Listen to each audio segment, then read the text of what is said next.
I just told her that her coming to Tennessee has a lot to do with where we are right now and just how I appreciate what a competitor she is. And that's Peyton in there yelling right now. So. When Destiny made that play at second base, what were you thinking in that moment, and they turned it around after that offensively? Well, the first thing I thought was, why can't we keep that girl from hitting the ball hard? Because that was their 9-hole, who was just a mystery all weekend. But then when she laid out, I was like, oh, wow, like this is awesome. And a lot of times on that play, you just get one.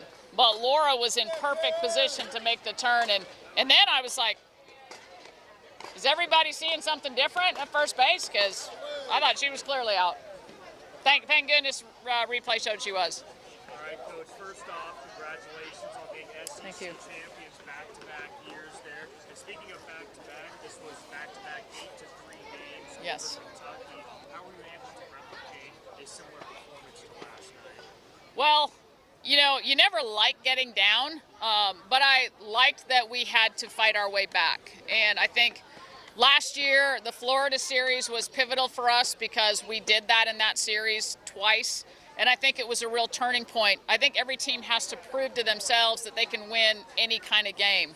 And I think this team needed to prove that to themselves. We'd had some opportunities and hadn't quite got it done. And today we got it done. And I think the offense really challenged themselves after the last 2 weekends when we gave up 2 runs in 2 weekends and didn't get victories in every game. So I think they really just knew, hey, we got to step it up and we're better than this. So I'm just so proud of them. I mean, you can tell a team what you need, what they need to do, but they're the ones that have to rise up and make it happen. And they did a lot of really good things this week just to put themselves in this position. Could you just speak to, and you can look at them so it's not weird that you're looking down.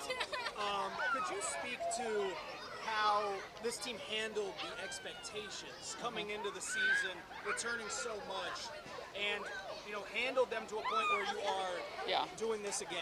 Well, I just told them, you are back-to-back champions, regular season champions in the toughest conference in America. I mean, that's something to be super, super proud of because tournament championships are fine, but that's who's playing the best for a 3-day period. When you prove that you're the best team over the course of an entire season, that's huge.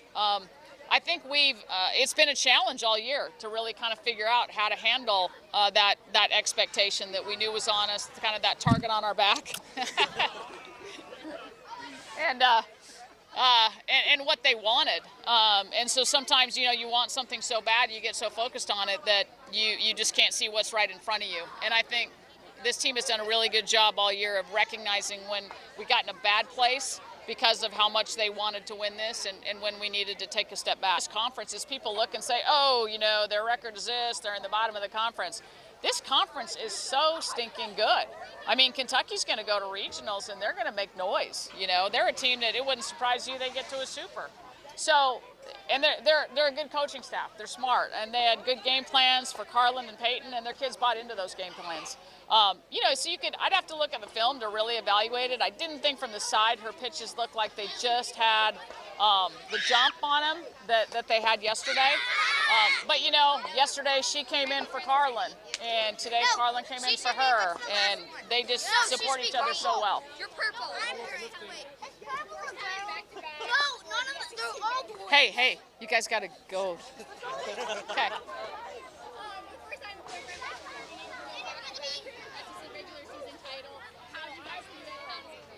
It feels absolutely amazing. Absolutely amazing. I mean, it's like you're kind of seeing it for the last couple weeks that it's close, it's there, you can almost reach out and touch it, but it's not until you actually do it that you just feel that euphoria about it. And I'm just so happy for them because they're the ones, that have to go out there and throw the pitches and catch the balls and hit the balls and run. It's agonizing as a coach that you can't do those things, but they're the ones that ultimately have to do it. And they're the ones who figured out, to find a way to get this done. And I'm just overjoyed for them. How fitting was it for Kiki to get that get the lead and Yeah, Kiki's just, she had her struggles this year, but what a champion. I mean, you learn a lot about people when things don't go perfect, and that's the real measure of who you are as a competitor and really who you are going to be as a human being is how do you handle that adversity. And she handled it so well. Things weren't easy, but she just dug into the hard. And because she was willing to dig into the hard, now she's getting her stroke back. And I mean, boy, we need it, and that was a huge dagger. Last one. What does it say about where this program is at to win back-to-back regular season titles, especially considering there was only one ever before these two? Well, it says that we've recruited really well, and not just talent but character. You need character to be able to handle adversity and have that kind of grit and resilience. But it also says there's a lot of great people that surround these guys and pour into them. Starting with the coaching staff. My assistant coaches are phenomenal. I mean, they work their tails off. We have an awesome group of managers. Our director of ops, our trainer, our strength and conditioning coach. I mean, yesterday people were commenting how strong we look.